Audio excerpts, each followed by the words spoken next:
Hi, this is Michelle Wesner, and I am going to be talking about religion, social organization, food, and fashion, and how these cultural universals directly impact the business practices of China. So to begin with religion, there are many different types of religions that are practiced in China, but there is no direct translation from religion from English to any of the Chinese languages. The Chinese practice religion based on practicing and learning, whereas the United States prefers a little bit more of teaching and studying. In China, there's very little written word, and the studies are individual, whereas opposed to religion in the United States, we have a very large grouping of organized religion where people come together once a week or a couple times a week to study religion, and then we obviously have a lot of written words no matter what religion you practice. So next we have the social organization, and I will be talking directly about the family structure. So there is a very distinct hierarchy within family structure for the Chinese culture. The head of the household is the grandfather, next in line is the grandmother, then the father, the mother, and then the children. So every person in the family has a very distinct role that they play to the family. The grandfather holds all of the authority in the household. He makes all the major decisions, and he's the head of the family. The grandmother is a supervisor of the daily household operations. The father is the main source of financial stability. He is their main source of income. Mothers are the supervisors of the children if she decides not to work. And then children, they're students, their main job is education and household chores. And in addition to this, if the mother is unable to provide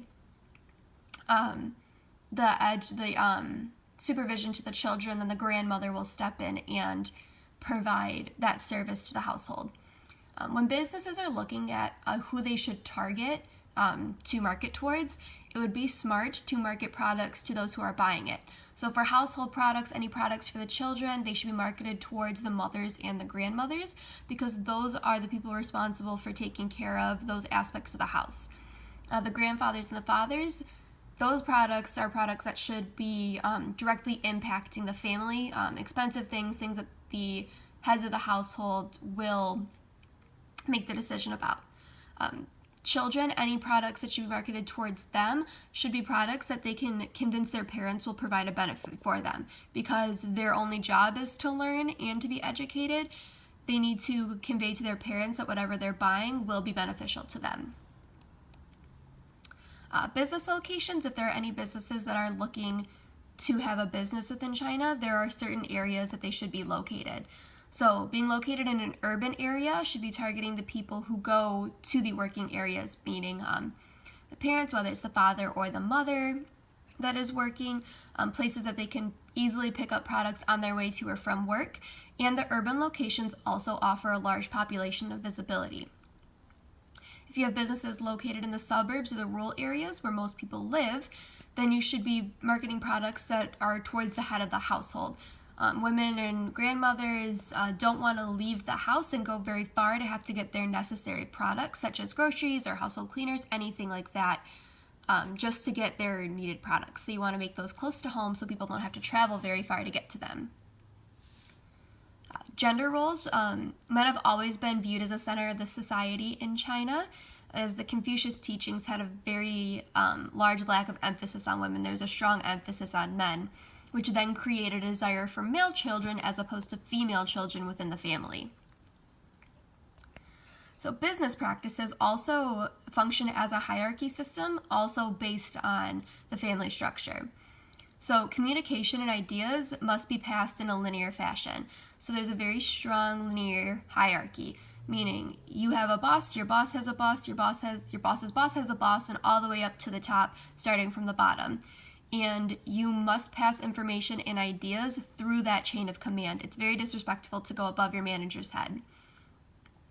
Communications between businesses should also be communicated between employees of the same level. It can be seen as disrespectful if a junior colleague contacts a senior employee from another company. You want those intercompany communications to be from people at the same level.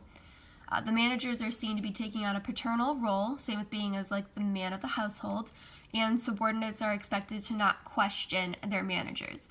So much so that the subordinates will usually only complete tasks that are directly given to them. They won't take on any extra initiative, as it can be seen as a sign of lack of respect if they go above their managers' heads.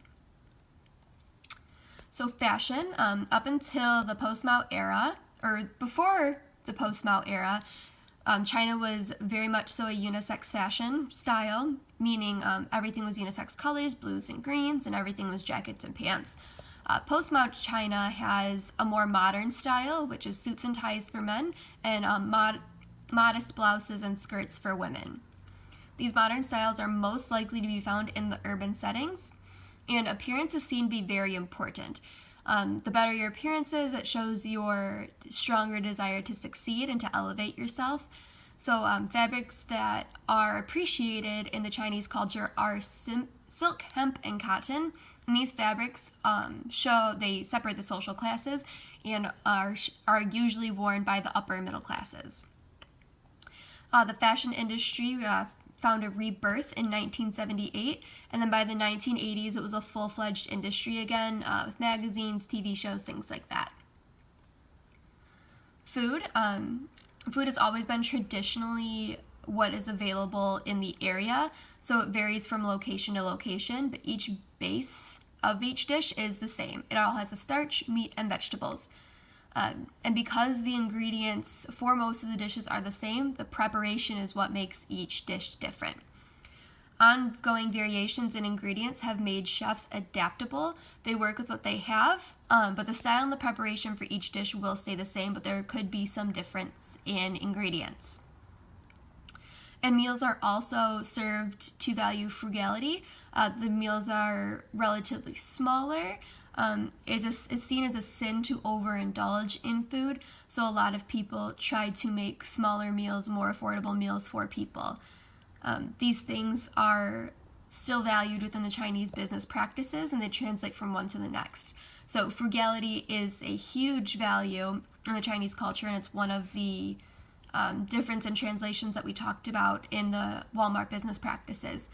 Variation and adaptability is also one of the major values in China in their businesses, where they adapt to their situations and they understand that everything comes from one thing to the next. There's never going to be another day that's like the same, and they're able to adapt to that.